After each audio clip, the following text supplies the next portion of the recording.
It's one thing for me to stand here and tell you what's on today's show. It's a whole other thing for you to watch it. Here's what's on Know the Cause. They may not know that they have stomach problems, just like your folks with the skin issues. I'm still looking for the dermatologist that knows you have a gut. How strong is your immune system? Did you know there are tests that can measure it? There are tests that can measure your T and B cells within your immune system. Hi, my name is Abby, and today for you, we are making Kaufman 2 pancakes. So you've really got to dig into that. First, cancer diagnosis linked to elevated risk.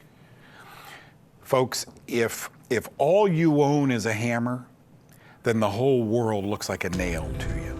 All that, and I assure you a whole lot more on this Know the Cause. My name is Doug Kaufman. For the past 40 years, I've dedicated my life and even my career to finding the root cause of disease. Join me in a team of physicians, pharmacists, and scientists, and soon you too will know the cause.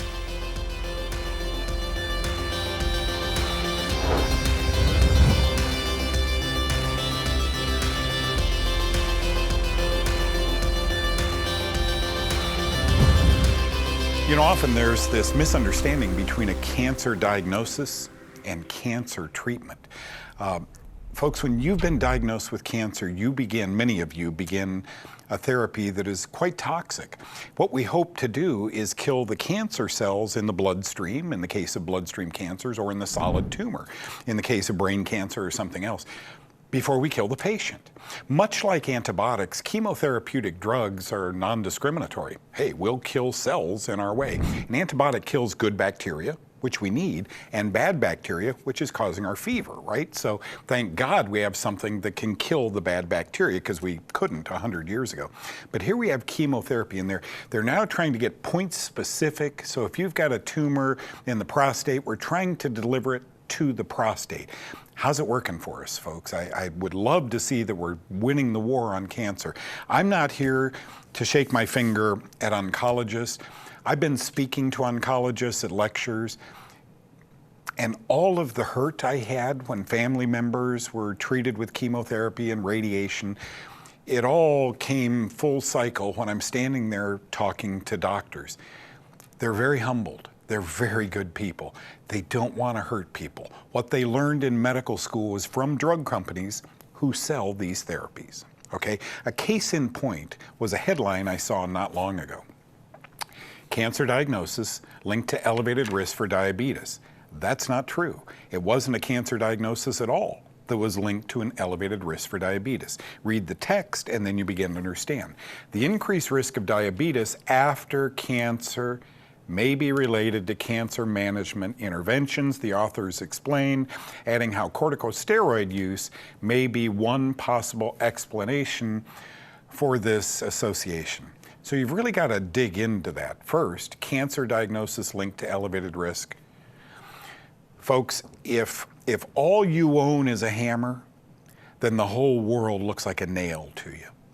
What an oncologist has is 3 choices, and he gives every patient, in his heart, he believes these are right. He gives patients these 3 choices: chemo, radiation, or surgery. Kind of like the third. If I got a lump in my breast, I kind of like the idea of opening it with a 1-inch thing, opening it up, plopping the lump out, and when I wake up, I'm cancer-free, okay? Not so easy. Why we do a biopsy before we do surgery like that, I'll never know. If I have a balloon in my body, why do I want to put a pin in it and release whatever those dudes are, those little cancer cells are? Seems to me that that would cause proliferation of the seeds that were growing in that lump. Doctors disagree with me. I want you to know I'm not a doctor. I'm just giving you Doug's hypotheses here. Then you get down to the text and it says, as we treat cancer patients. Okay, what are you using? Bubble gum? Water? No, we're using a poisonous therapy, chemical therapy. Some of these things are really, really poisonous. And like antibiotics, that can be great news. There have got to be people watching this show right now who owe their life to chemotherapy and radiation. I hope you are a 5-year survivalist. If you are, you likely did more than just chemo or radiation. You probably changed your diet. Somebody down the hall in the condo said, hey, take these pills. It's resveratrol. I've heard it might help you with your cancer, and you did. Resveratrol, vitamin C, vitamin D3, vitamin B, niacin, these all kill fungus.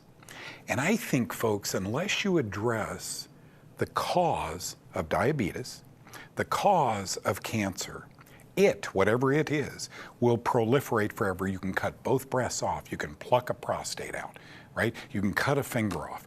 But unless you've addressed the mold, do you know how we give rats and monkeys diabetes and cancer? The same way. We inject fungus into them.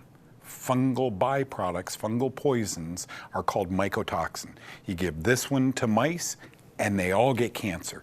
You give this one to mice and they all get diabetes. So I don't think it's coincidental that as you treat a cancer patient, they start to get diabetes, right? I don't think it's coincidental at all. I think it may be one in the same fungal disease. Now, once again, Doug's hypotheses. There's a drug called Sporanox that treats toenail fungus, and it seems to be helping late-stage cancer patients tremendously. By the way, it's treating toenail fungus. How does it help tumor patients, cancer patients, unless they also are fungus? Talk to your doctor about that. Pharmacist Susie Cohen now teaches us about something called malic acid. And after that, certified clinical nutritionist Marty Whittakin says, when this is bad, so is this.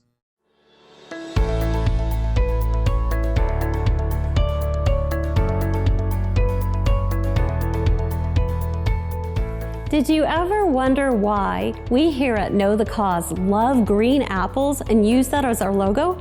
It's the apple with the highest content of malic acid, a natural ingredient discovered way back in 1785. It makes green apples sour. When used as a dietary supplement, malic acid can re-energize muscle cells and reduce muscle aches. So if you have fibromyalgia, eating green apples or taking malic acid supplements can go a long way.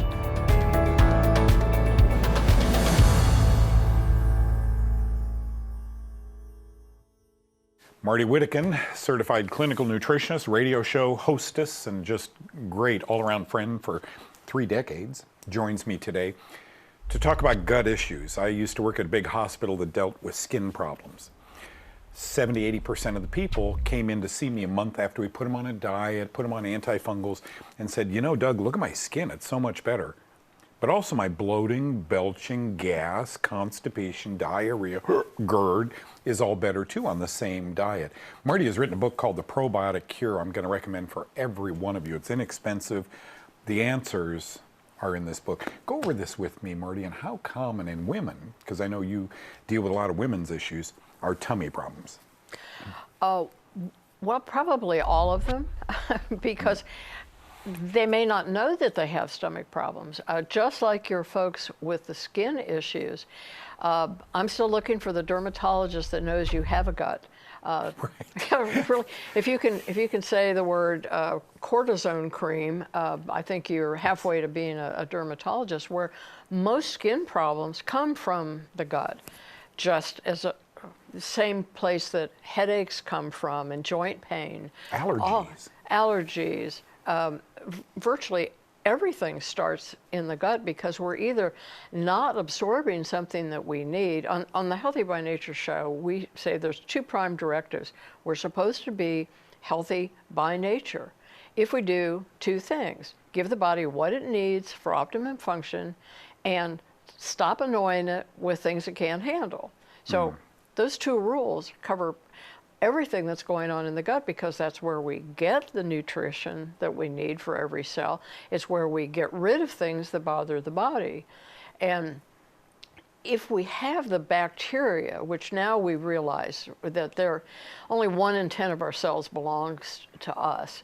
And when you start talking about DNA, maybe 100 times more DNA that belongs to our bacteria. They're doing tens of thousands of jobs, which is why I wrote the Probiotic Cure, because you can't pretty much fix anything unless you get the gut rebalanced and you respect the good bacteria and take care of them.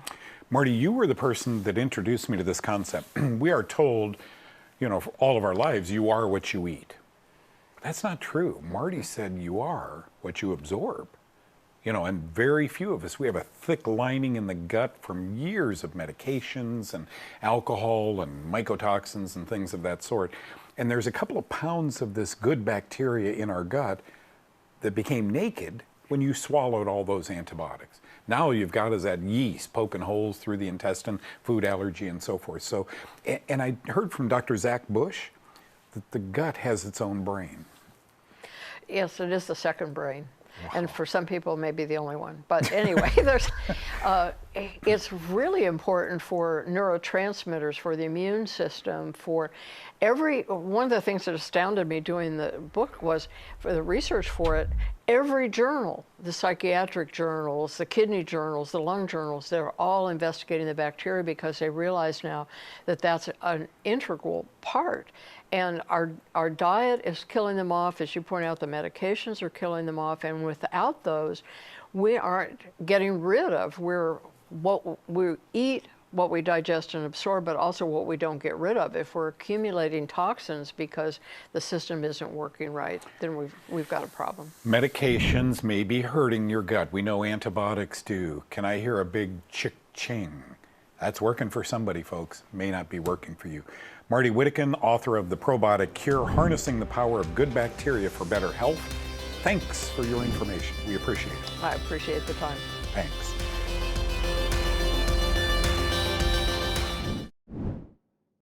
One of the problems I talk about all the time on this show and on my live show on Facebook is that our doctors missed the most important course in their medical education. Okay? You have to understand the pharmaceutical link to medical education.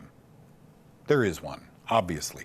They want doctors to be knowledgeable of a field called pharmacology, so they get lots of pharmacology teaching in medical school.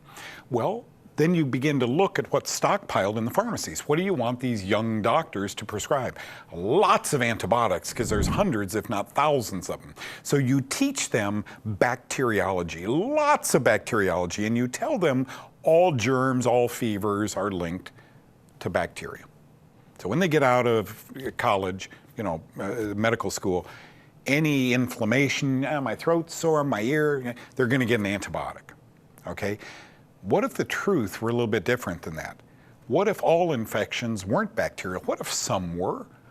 But what if many weren't? Well, then you teach them virology, because virus infects the human body, like human papillomavirus, the common cold, infect the human body. So you have 100 or 200 antivirals in the coffers of the pharmaceutical industry. So you teach them a lot about bacteriology, about this much about virology, and then fungus. Folks, when your best-selling drug in the pharmacy is something called penicillin or penicillin derivatives, penicillium derivatives, then you're not going to blow the whistle on that. What is it? It's a fungal mycotoxin.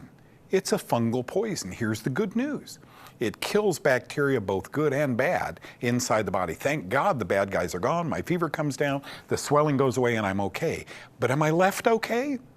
Or have they killed a lot of good bacteria in the gut that's supposed to be there?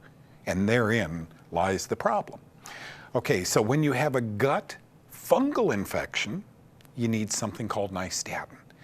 Doctors don't know much about nystatin or the bloodstream antifungals. Sporanox is knocking out cancer. It's now FDA approved to treat. Oh, what is Sporanox? It's the toenail fungus drug. So what must cancer be due to if the fungus on your toe goes away on Sporanox? Just a sidebar. How do you teach your doctor about antifungal medications? It's a problem. Many of them don't know how to prescribe them, okay? So here we go. My doctor asked for information on antifungal drugs. Number one, congratulations if he or she did. Number two, sometimes you have to be the one to bring this to your doctor's attention. Doc, you've had me on 4 rounds of antibiotics. My health is now compromised. I got a whole lot of gut issues, yeast infections, etc. I don't want to take another antibiotic. Enough of the guesswork. Could this be fungus, doctor? And he'll say, I don't really know. I don't know how to prescribe antifungals. All you got to do, I've written this up on 2 pages, including the credentials aspect of it, and then Center for Disease Control articles that I referenced on this. Just go to knowthecause.com. That's my website. And then click here up in the right corner for Doctor's Fungal protocol. Print it off, 2 pages, free. Take it on your doctor appointment. If he or she will read this, takes 3 minutes. If he or she will read this, folks, home run. I think, did you know most all invasive infections are fungal, not bacterial? And yet you're going to get antibiotics. That's what they learned in their medical training. Here's what you've got to do. The take-home message is this. Many infections are fungal. Doctors are not learning about fungal infections, or they didn't when your doctor was in medical school. They are now, the younger students are. But we got a problem. There's a chasm that exists. Teach your doctor well with this 2-page free printout, okay? Do you miss pancakes on the Kaufman diet? I did too, until today. Let's go into the kitchen and watch how to make Kaufman-friendly pancakes.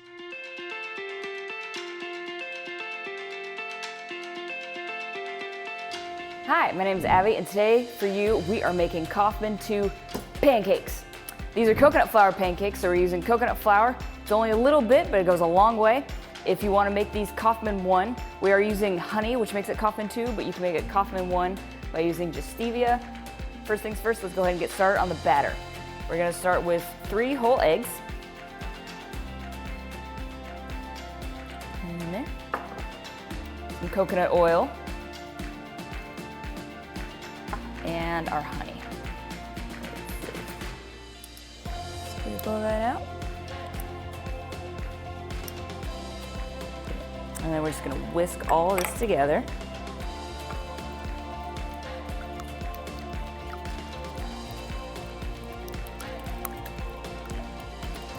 Get that nice and incorporated. All right, now we're gonna add some coconut milk. And I'm using full fat coconut milk. You can use light coconut milk if you want, but I just like full fat coconut milk. Stir that in. We're also gonna add some vanilla. Just a little bit, not a whole lot. Mix that in. All right, nice and mix. Now we're gonna add some baking soda. Let it rise a little bit. That'll help it give it some fluffiness. And now we're gonna slowly add in our coconut flour. You just wanna kind of keep stirring, break out the clumps. Keep mixing it.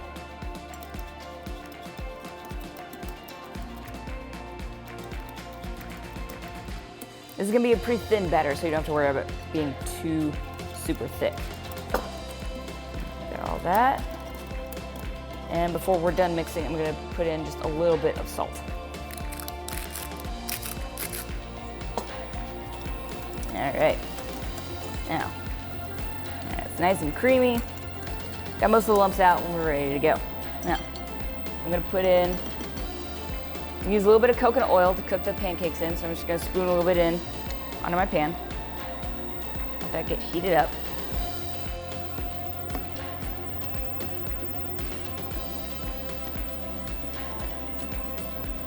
Nice and coated. All right, let's go ahead and start making some pancakes.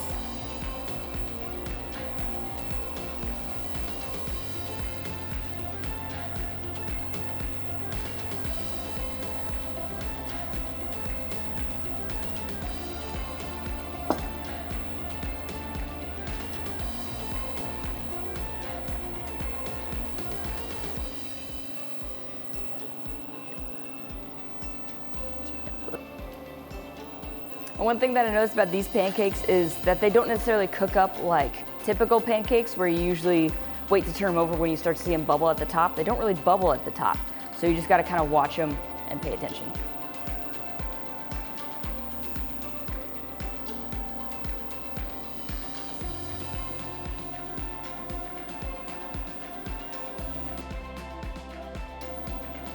My beautiful little mutant pancakes. There you go. Look at these beautiful little monsters. All right, those are done. I'm gonna turn that off. So I've got some pure maple syrup. Make sure when you're buying it, you're not buying the imitation syrup, because that's really just cornstarch with maple flavoring. But we're gonna use actual maple syrup. just a little bit. So again, I don't like it too sweet.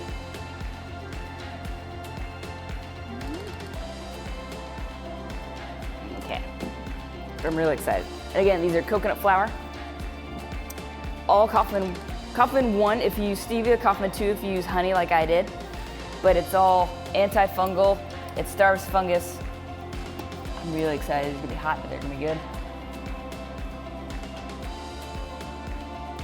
Oh yeah. It's got a lot of really good coconut flavor. You can add more vanilla if you want. You can add other things like, sometimes I like to put blueberries or strawberries in the batter while I'm cooking it, and it really gives it a good flavor. You can also put in things like nuts. Like I really like chopped walnuts, those are really good. Again, you can get this recipe at knowthecause.com. Let me know how you like it, how you make them. Please show me how to make regular pancakes, because apparently I don't know how to make good looking pancakes. But yeah, go ahead, make these, let me know how you like them, and have a great day. Have an excellent breakfast.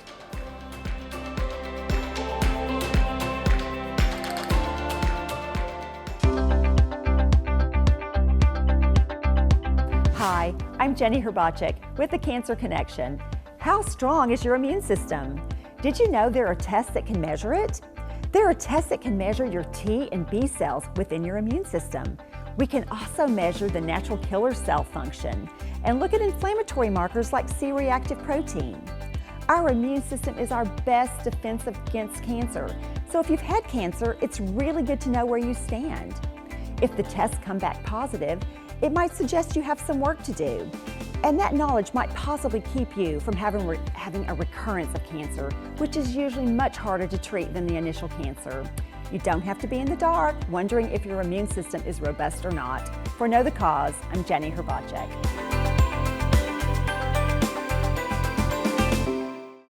How you feeling about pancakes now? Tomorrow morning is going to be totally different for you, like it is for me. Thank you so much, Abby, working away in the kitchen there, making Kaufman-friendly foods.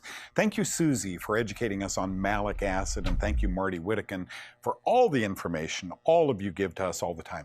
Folks, do you not get enough of Know the Cause, understanding the root cause of why you may be symptomatic or why your disease may have started? Know that I do a live Facebook show. All you got to do is go to knowthecause.com/Facebook and join me each Tuesday and Thursday from 3 to 4 p.m. Central Time, okay? And you can email me a question. Hey, Doug, I have a husband who has this problem. We'll try and get to it. We're now getting hundreds and hundreds of them. But why I do this is to continue this education. Yes, you get me half an hour a day from Monday to Friday, but wouldn't it be nice a few more hours during the week to really absorb everything I'm talking about? If in fact cancer is linked to diabetes because a fungus might be involved in both of them, a fungus that your doctor didn't learn about in medical school, wouldn't it be amazing if you could catch up? 3 to 4 p.m. on Tuesday and Thursday, and right in the middle Wednesday now, I do a roundup. I answer a lot of questions from 10 to 11 a.m. Central Time, that is. Thank you for allowing me to come into your home. Thank you doubly, my friends, from my heart, for telling your friends about Know the Cause. Together, we are growing this information and your education, by the by, my education too. I'll see you next time. God bless you.